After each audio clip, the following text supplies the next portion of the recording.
Hello. Could Yep, I can hear you now, yes. could you present you by yourself, please? Yes, my name is Greg Wilson, and I'm a professor of history at the University of Akron in Ohio in the United States. Okay. And how and why did you start to be interested in the pollution of Chesapeake Bay? Hmm. Well, my interest came in two ways. First, I teach environmental history, so I had been interested in that for several years. And the second reason is that I grew up in Virginia before I came to Ohio. And I remember the Keepone story in the James River when I was a child living there. And so I've always wanted to go back and learn more and study this story. And I'm finally able to do that now. And as a historian, what do you think about Allied Chemicals trial, and what did Judge Mary's archive tell us on it? The trial and the decision, is that what you're asking? Sorry. Yeah. The trial of Allied Chemical. What do you think about the trial? Right. Well, the trial was very significant. It was held in 1976, and it set a precedent for the amount of the fine that was levied against Allied. It was $13.2 million, which was the largest fine at the time in any pollution case.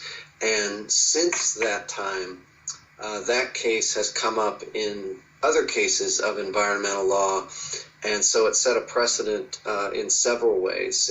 It's been quite significant since 1976. And what in U.S. law makes this story a particular case of environmental justice?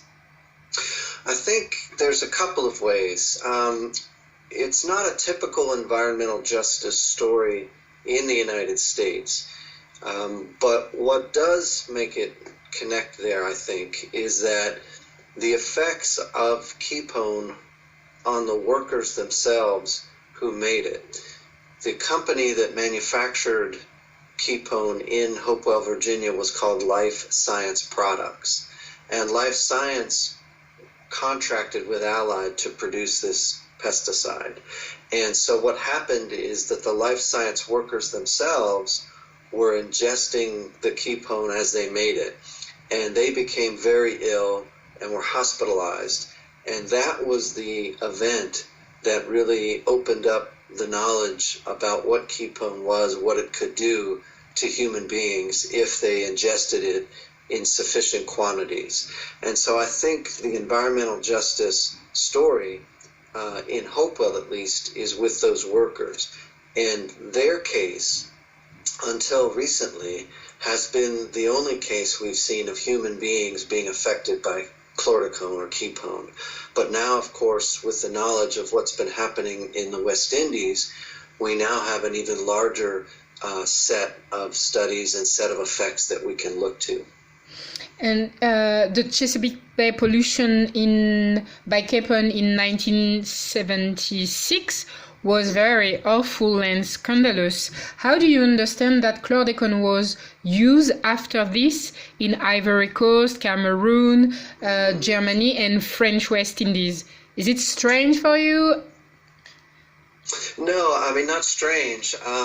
What I think happened, from what I've been able to see, and I think this has been studied as well, is that Allied Chemical used most of the Keepone, or I should say they shipped most of the Keepone overseas. In other words, very, very little of it was used in the United States. Most Keepone was used either in Europe against the Colorado potato beetle, or in the West Indies and other places on banana plantations against the banana weevil or banana root borer.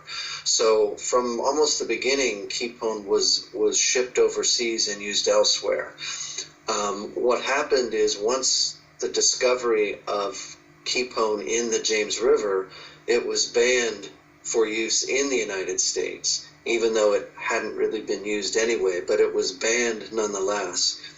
But it was not banned elsewhere, and that's where it was continued to be used, as you know, in other places, especially in the West Indies.